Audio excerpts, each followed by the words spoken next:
joining us right now. We have all the way from the other side of the pond, which I'm happy to have. We were just talking about Tyson Fury. Well, we have Michael the Problem McKinson joining us right now. What's up, Mike? Yes, how you doing?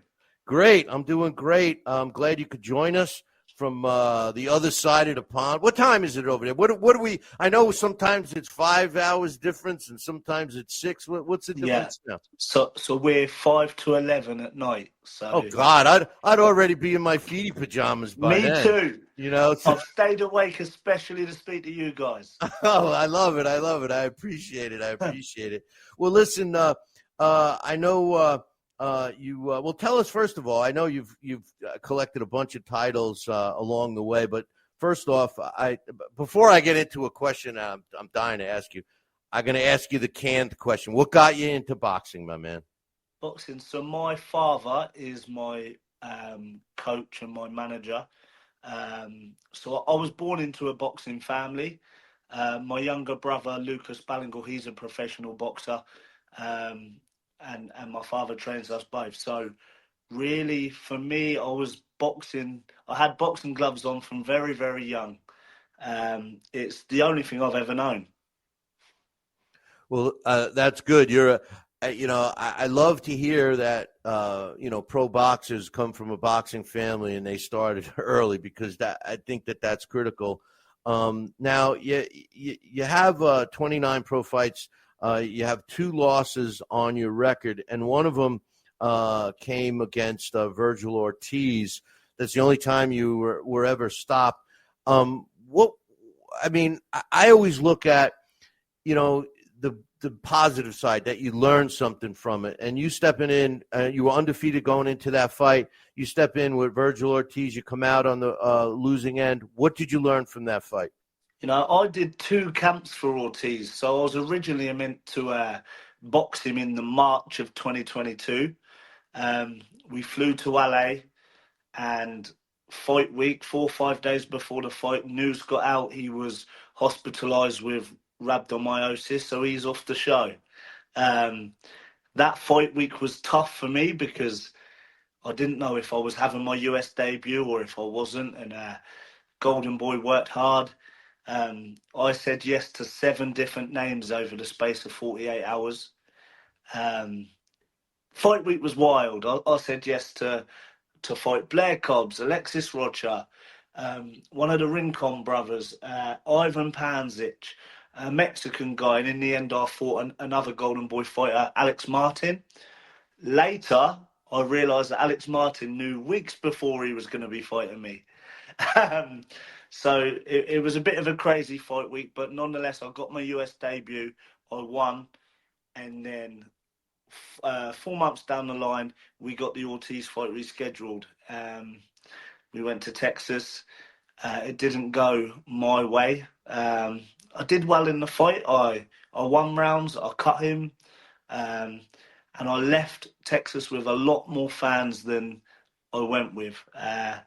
I earned the respect of everybody, whether it be the boxing fans, the boxing media in the US, the promoter, Golden Boy Promotions, who obviously that's who we worked with that time. So yeah, there was a lot of positives to come from it. You can never be proud of a loss, of course, and it was a tough one to take, my first L. But there was a lot of positives to come from. I went in the post-fight press conference and I got a standing ovation and stuff. So there was a lot to take from it. Yeah, no, that's my whole point.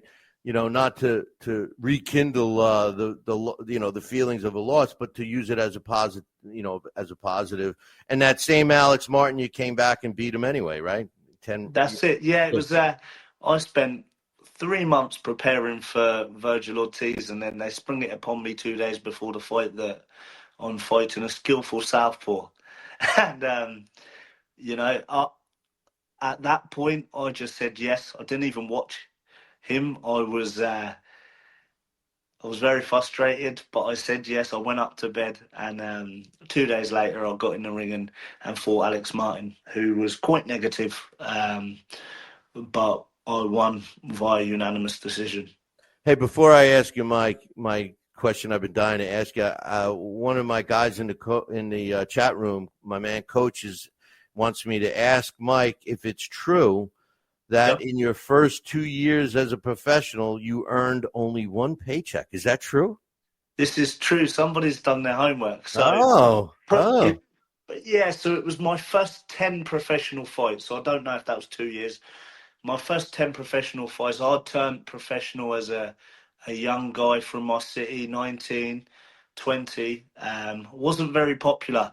At this time, my teammates in the gym and surrounding areas were popular. I wasn't. And it was on small shows, the dirt, where you have to sell tickets to be able to pay for an opponent to be able to fight. And I couldn't sell any tickets back then, um, meaning we used to have to scramble together to be able to pay to be able to fight.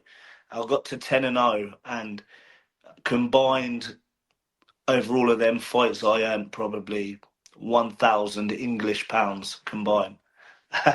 Well, hey, listen, it's the same here in the States, man. I was involved with many fighters, and that's what And I try telling people, fans, they just don't understand sometimes that a lot of times the opponent is making more money than the other guy, because of exactly what you're saying.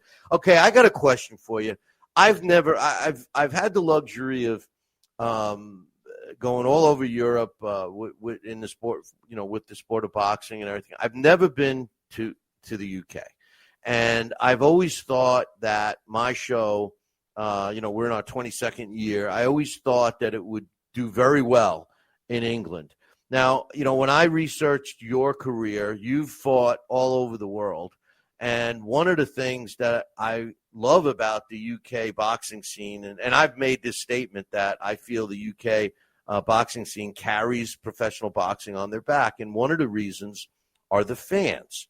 And I say this because the fans know the sport. They're not going to abandon, like in your case, you have 2 losses, right? 27 wins, impressive. You had 2 losses. In the States, half the fans would have abandoned you after the first loss. They don't do that in the UK. Do you notice a difference about the UK fans being a fighter and hearing these guys cheering for you? They're singing, they're drinking beers that look like half kegs. I mean, and everybody seems to have a good time. And I see all kinds of people, between kids, men, women, young, old. I mean, they're all at these English events, and we see the same kinds of people at the U.S. Venues. Very rarely kids. Do you think? Am I right? I mean, in what I'm seeing, are the UK fans the best the way they seem to be? They're very passionate people. Like I have links to Ireland as well, so the Irish, I've boxed there a few times, and I have a sister that's and family in Ireland, and obviously in England as well. So the atmosphere and they're very, very passionate people. Um, but going back to what you said, they don't abandon you after a loss. I feel like I took my second L last year. Um, I lost for the IBO welterweight title on points to Talani and Benge from South Africa. I had an amazing camp. I was over in Philadelphia sparring with Boots, but I flew home to the UK 10 days before, sick, and I had a decision. Couldn't really breathe. I had a fever, a bit of a cold, a temperature, and I still decided to fight. And it was the worst decision I made because um, I took the loss and haven't been able to get anything since. All of the promoters over here and things like they just want to forget about you. I've only lost twice, both at world level, and I've not fought in 2025. So yeah, it's a bit of a strange one. Yeah, no, I hope I get over there at some point. I would love to do this show there. I'd love to call fights there. I mean, The fans, from what I see and hear, are great. I communicate with a lot of UK fans on social media and stuff, and they all seem like they know the sport well, and I appreciate that. Well, speaking of you having fighting in 2025, I know your last fight got you back a W. You fought in December of last year. When can we see you back in the ring? As soon as possible. Like this year, 2025, people will see I've been inactive, but I've been in the gym working all year in the hope the call's going to come and I'm going to be ready. I've sacrificed many weeks away from my family and the children and things like that in order to hopefully something come up. Working now with Gladiator Sports Group and stuff, advising me and trying to get me something else. And obviously, my dad's my manager, and we don't have a promoter at the moment, so things get a little hard. But hopefully, there'll be something big around the corner. Well, hopefully, I would love to see you in England, but hopefully I get to see you here in the States. I know, I know you. What's that? I love fighting in the States. I've boxed there twice. I've done many a camp in the States. I've sparred out in New Jersey a couple of times, Philadelphia a couple of times, New York many times. So yeah, we love the States. I personally feel I get respected and more recognition when I'm in the States than I do in the UK. So yeah, hopefully in the future I'll be out. All right, we got one more question for you. Coming from the chat room. Have you fought on the same card as your brother? A couple of times. So my home city of Portsmouth in the UK, I've not fought there for 8 years. The last time I fought in Portsmouth, I headlined against a guy called Colin Lyons. It was only, I think, my 13th professional fight. I was a young boy, and he was a decorated professional. Me and my brother were the standouts on the show. We both won by technical knockout, and yeah, we took over. So hopefully, in the future, we get to join each other on the same card. Obviously, he's got his path, I've got my path, but like we work together, we train together day in day out, and yeah, it's always good if we ever get on the same card. Hey, Mike, as soon as you get a fight, booked, you got to reach out, and we'll have you back on the show, and we'll talk about the fight and all of that stuff. Because I'm going to keep my eye on you, and I hope we get to meet in person real soon. I'm looking forward to you coming here, but I'd like to see you over there too. So I've been linked to fight a couple of American fighters in the past. Roger a couple of times. Alexis Roger, also Blair Cobbs. He's called me out many times. Blair Cobbs, woo woo! Blair Hey, Cobbs. I met him. I did an event in Las Vegas for the Canelo, one of the Canelo fights, and Blair was on the card, and he's a character. He's with Don King Promotions now, from what I understand, but he beat Adrian Broner. Yeah, he's a character. He's a nice kid. Nice kid. That would be a good fight. Cobbs, he beat an old problem. I'm a real problem. And, yeah. Hey, that could be your shtick. I'm gonna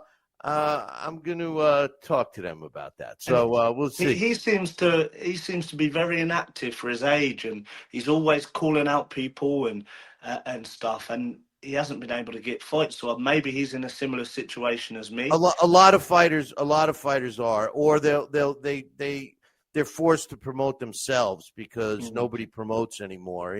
That's why I like the scene on your side of the pond so much better. I mean, you have promoters that promote, between Hearn and Frank Warren, and Boxer now. I mean, all these guys are out there, promoting their fighters, and a lot of the promoters here in the States, not so much. But anyway, listen, I really appreciate you coming on, Mike. Thank you. I wish you all the best, and like I said, I can't wait for you to to get signed to a fight. And you got to reach out. You got my contact info. Reach out, and we'll get you right back on.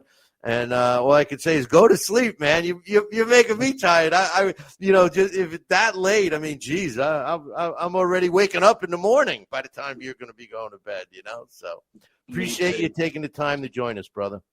Thank you very much. All right, take care. See ya. That's my man, Michael the Problem McKinson. And I tell you, I hope he gets a fight here in the States, and I hope that he gets a fight close by.